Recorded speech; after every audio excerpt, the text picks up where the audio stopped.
Hi there. I'm making a video about something that I think has been a little bit mis or explained, has been explained in a way that is not actually what it is.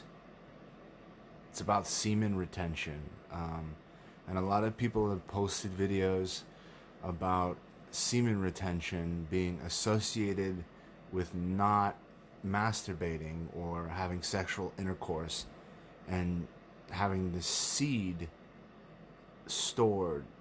But that's not actually, from what I understand and what I've read of um, Taoist books on the cultivation of male sexual energy.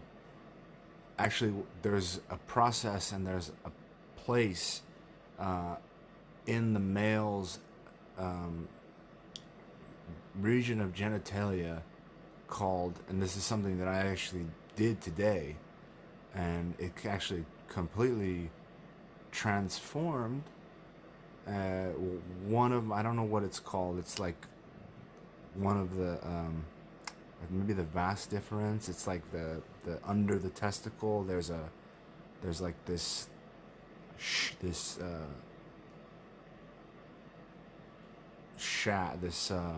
I don't know. I'm actually gonna look this up, but basically what I'm trying to get at is that semen retention is actually bringing yourself to the point or close to the point of an orgasm and having the contractions of the orgasm begin to occur, and then finding this point. It's sometimes it's called the hu hin, I think, point, or the perineum. It's the midpoint between the anus and the scrotum, and sometimes referred to as the gooch.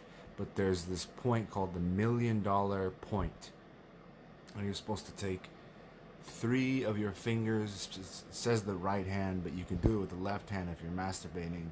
You could probably have your partner do it for you if you're making love. But um, this point, if you put pressure on this point, actually what it's going to do is when you ejaculate or come and have an orgasm, rather than having that sperm, which is life force and chi energy that contains the male sexual energy, which is spirit and electromagnetic and incredibly powerful, instead of releasing that precious life force from your body. Today, I did that, uh, and I retained the majority of it, and it has this cooling effect on the entire body. And then in these books, they'll teach you the method of um, that area. That perineum is an energy center where energy either leaves the body or comes into the body. And then what you can do is that semen retention, that semen that has been retained, that life force, that chi, through that perineum, by circulating the energy, by actually keeping your tongue like this in your mouth, breathing, you can bring that powerful sexual energy up your spine and then up into the brain and the mind and the spirit, and then down the tongue, and then down into the heart, and then down into the gut, and then back to the testicles. And this is something that this microcosmic orbit can be done continuously. It can be continuously done if you focus, and it takes more conscience, having more conscious, having more of a conscious consciousness. Not focus so much in the mind. So it's this, for me, it's this process of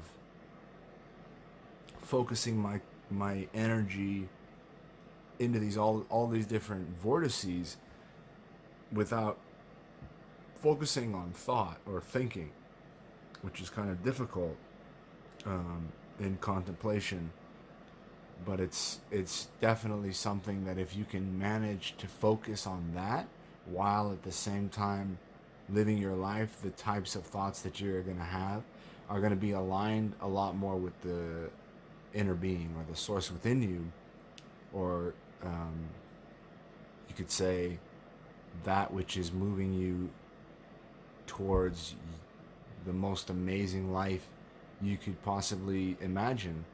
In addition to that, uh, that little bit of what's going on in my personal life, there's you could say a broader perspective that I'm focused on as well, and that is this emergence of Christ consciousness. It feels as though Christ consciousness is coming into vibrational acclimatization with the now for new earth experiences of that type of consciousness in greater volume, you could say, as the volumetric expansion of that occurs, as simultaneously the living library of Gaia comes online more and more and is integrated in our spirit, so that we can experience both Gaia and the living library, as well as those that,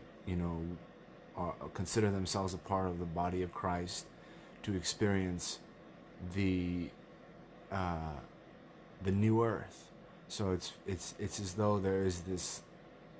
It's as though there are two uh, two planetary vibrational acclimatizations in their um, ushering in, or in their process of becoming actualized before the greater um, vibrations come and contact happens, and all of the there's a lot that's coming, from what I gather. There has been a great refinement done by the family of light. Sirius has been refining, Arcturus has been refining, Pleiades has been refining, and this vibrational vortex that is both the new earth and the living library of Gaia, and at the same time that living library has the frequencies and the experiences of remembrances of incarnations in previous star systems that many of the star seeds are already aware of. But there are baby boomers and 40-year-olds and 50-year-olds that are all living their lives. But this awakening process, I think a lot of well, I'm not saying that the worldly desires are going to go away, or that we're going to be focused primarily on heaven coming to earth. Rather, I think it's going to be a combination of the experiences of the earthly joy. This amazing planet where we can experience so much is going to coincide. So it's going to be like it's going to be a gradual movement. I think that in everyone that has that source within them, their inner being, is going to move them and propel them into these, you could say, earthly experiences with money and movies and dining and concerts and all of these wonderful things that are a joy. But then at the same time, I think the consciousness is going to continue to expand and rise and raise up. And as that happens, I think that these people, maybe that were focused a little more in a third dimensional perspective of reality, are going to begin to have an awakening process, whatever their forte may be. If their forte is to experience contact and have a ship meet them, if that's something that they wish to have happen, I think that would definitely be something that can happen. And I think they'll definitely know when that can happen and will happen.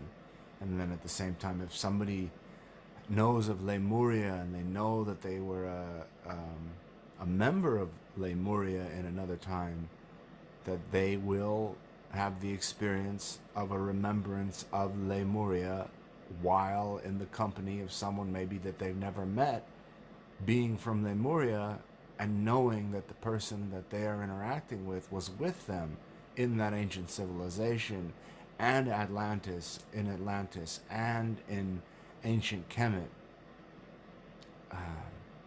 and these different facets of the frequencies that we can explore on the living library will expand further to become more intergalactic, you could say, very quickly. And contact will be made, I believe, as the vibration of everyone rises. So yeah, so I have a broader perspective of what's coming and what's possible, and then I have my personal desires to retain that energy, that energy by practicing cultivating my male sexual energy as I approach the possibility of union with my twin flame. And I believe that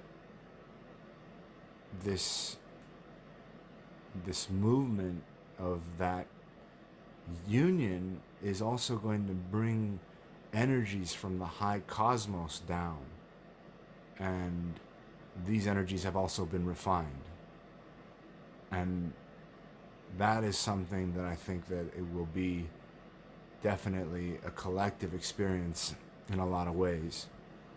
So yeah, I mean, things are moving in a beautiful direction. It's just about aligning with that source within you and moving one's own thoughts in the direction of the best possible life, the dream of heaven on earth, the dream of the living library of Gaia and heaven on earth simultaneously converging with our star brothers and sisters from the heavens, and the higher consciousness that we are, that they are, that we are, coming into a harmonic, harmonious, magnificent, marvelous way of expressing ourself and ourselves, you know. So yeah, thanks for listening. I'll talk to you later. Bye.